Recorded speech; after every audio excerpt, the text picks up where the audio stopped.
There's 3 doors to get out of here, you know that, right? I know I come to already. Everybody else ready? Whenever you're ready, sir. All right, there we go. William and Natasha, before we begin the actual ceremony, I would like to share just a couple of thoughts with you. History has taught us that marriage is an important bond between two people, for it is not good for a man and a woman to be alone. By joining together, you double your joy, for the happiness of one is shared by the other, and burdens are lightened, for troubles are shared with and overcome by both of you. Understand that marrying is not merely living together, however. It is two people uniting together as one to strengthen each other and accomplish those goals which they have set for themselves. But in marriage, do not expect perfection from each other, or that will certainly lead to disappointment.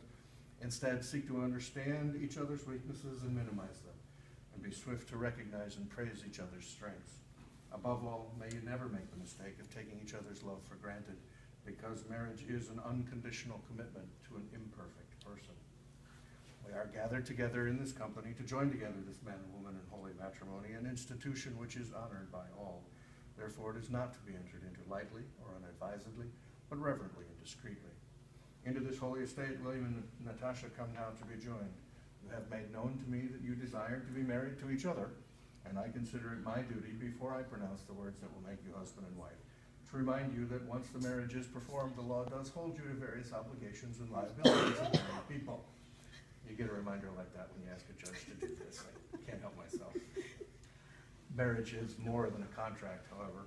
It's an institution, and the civilization of the world depends on the maintenance of that institution.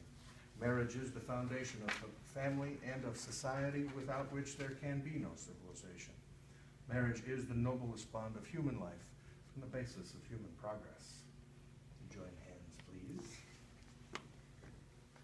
Smart to be talked about. Having admonished you now of the sacredness of the ties that you are about to assume, I ask you, William, do you freely and voluntarily take Natasha, whom you have by your hand, and engage to love and cherish her, to protect her and provide for her to the extent of your ability, treat her at all times with that kindness and consideration which is due from a husband to his wife, and cling to her in adversity as well as prosperity? I do. Will you be a true and faithful husband to her until death parts you? I ask you now, Natasha, do you freely and voluntarily take William, whom you have by your hand, to be your lawful wedded husband, and engage to love, cherish, and assist him to the extent of your ability? Treat him with that kindness and consideration which is due from a wife to a husband, and cling to him in adversity as well as prosperity. I do. Will you be a true and faithful wife to him until death parts you? I will.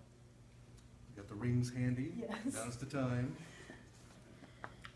The rings are an outward and visible sign of an inward and spiritual grace, signifying unto all the uniting of this man and this woman in holy matrimony. William, you may now place the ring on Natasha's finger and repeat after me.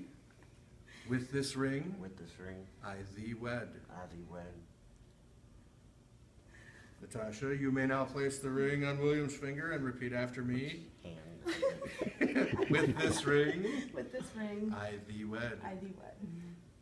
The exchange of rings is not idle ceremony. It has deep significance. The rings are formed of a noble metal to indicate a noble and pure affection for each other.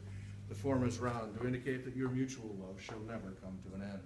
It is a token which you can see every day, and shall remind you of the obligations that you have assumed toward each other in our presence.